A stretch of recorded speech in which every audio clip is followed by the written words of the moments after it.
Bonjour et bienvenue dans les coulisses de la littérature, le podcast pour tous les aficionados de l'encre et de la plume. Je m'appelle Anna et je suis autrice, éditrice et passionnée de lecture depuis toujours. Dans ce podcast, je vous partage des anecdotes littéraires pour redécouvrir les chefs-d'œuvre de la littérature et leurs auteurs sous un nouvel angle, mais aussi une mise en perspective de certaines problématiques actuelles de la littérature. Alors, prêt à entrer dans la secte des adorateurs de mots avec moi ? Bonjour à toutes et bienvenue pour ce nouvel épisode du podcast Les Dessous de la littérature. Comme vous le savez, j'alterne les thématiques. Une semaine sur deux, je parle vraiment d'auteurs et d'autrices de la littérature française et internationale, avec des petites anecdotes pour vous les faire redécouvrir un peu différemment. Donc la semaine dernière, on a parlé de Colette, j'ai déjà évoqué également Beaumarchais, Balzac et Stefan Zweig. Et bien, la semaine qui alterne, je parle également de ma propre pratique de l'écriture, pour vous parler de mes univers, pour vous faire des retours d'expérience, etc., etc. Et cette semaine, j'avais envie de vous parler de où est-ce et comment je trouve l'inspiration pour mes livres, à la fois pour constituer des univers lorsque ce sont des romans fantasy, mais tout bêtement pour trouver également les différents sujets qui m'inspirent et dont j'ai envie de parler.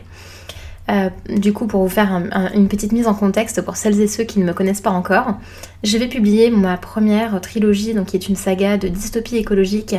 à l'automne 2023, qui va s'appeler pour la trilogie Le Fils de Prométhée et dont le premier tome s'intitule Le Réveil de Gaïa.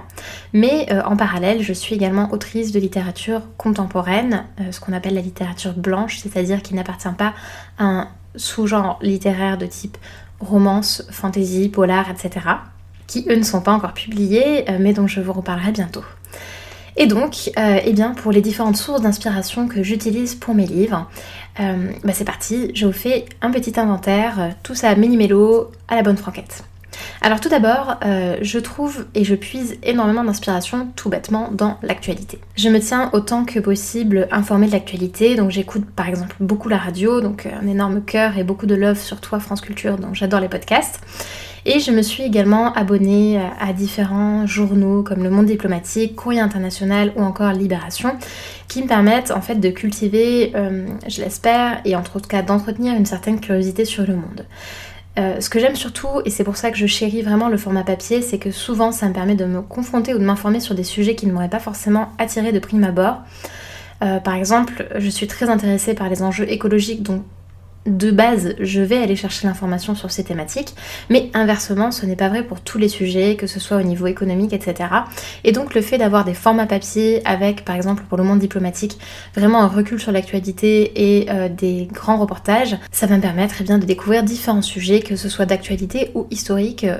pour lesquels je n'avais pas forcément idée de me renseigner. De manière parallèle, tout comme je trouve qu'il y a énormément de choses et une densité incroyable dans l'actualité, il y en a également aussi beaucoup dans la vraie vie, dans ce que j'appelle la réalité, puisque souvent, elle dépasse la fiction. C'est l'exemple de ce qui a inspiré mon pouvoir qui s'appelle les naturels dans Le Fils de Prométhée, donc dans ma saga, qui est en réalité une sorte de pouvoir dérivé de l'animisme et pour lequel l'inspiration directe a été une tribu qui vit dans le nord-est de l'Inde qui s'appelle la tribu des Khazis ou des Hazis, je suis pas totalement sûre de la prononciation, et qui tisse en fait des ponts sur des générations et sur des décennies et des décennies en racines d'arbres. Ce qui fait qu'en fait, plutôt que de couper un arbre pour construire un pont, eux ils procèdent autrement, ils tirent et ils tissent les racines pour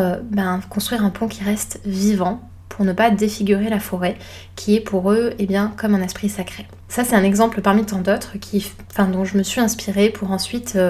prendre ça comme base et surtout laisser vagabonder mon imaginaire autour de cette réalité pour mes livres. La source d'inspiration vient aussi de la littérature ou de la mythologie, c'est par exemple le cas de la figure de Gaïa ou de Prométhée, qui sont deux divinités que l'on retrouve dans la mythologie grecque et également dans la cosmogonie, puisque Gaïa est l'une des figures fondatrices et créatrice de la Terre, c'est la Terre-Mère, et Prométhée, quant à lui, c'est le Titan qui est également le voleur de feu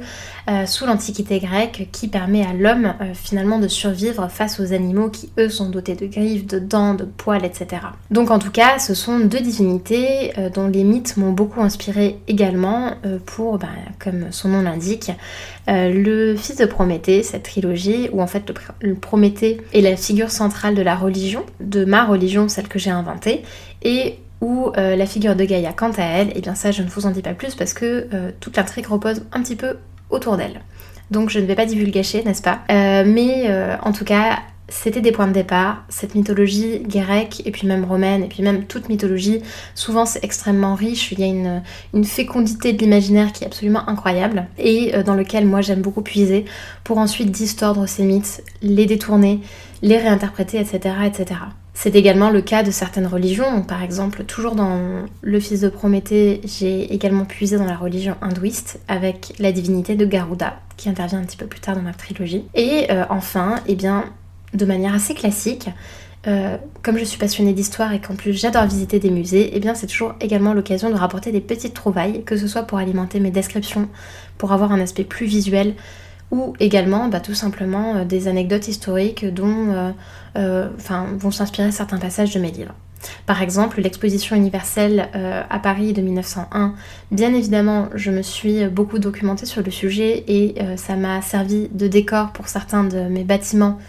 dans le fils de Prométhée. C'est également le cas de certaines inventions dont je parle, comme les automates, qui étaient très présents au 19e siècle et que j'ai pu admirer au musée des Arts et des Métiers à Paris. On retrouve ça, on retrouve aussi le concept des machines de Léonard de Vinci que j'avais vu dans certains châteaux de la Loire. Enfin bref, il y a vraiment une densité à ce niveau-là et moi, ce que je fais toujours et je pense que tout auteur fait également, c'est que j'ai toujours mon téléphone portable sur moi ou un petit carnet pour justement pouvoir garder en mémoire tous ces éléments qui vont ensuite alimenter mon imaginaire parce que de toute façon,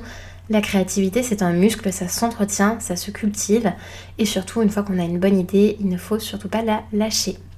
Voilà, j'espère que ce petit épisode vous a plu. C'était vraiment sans prétention pour vous faire un retour là-dessus. Et puis parce qu'en plus, ça me permettait de vous parler de plein de choses que je trouve passionnantes, dont l'exemple des Quasi, dont la mythologie de Gaïa et de Prométhée, etc., etc. Et je vous dis à la semaine prochaine pour l'origine des droits d'auteur.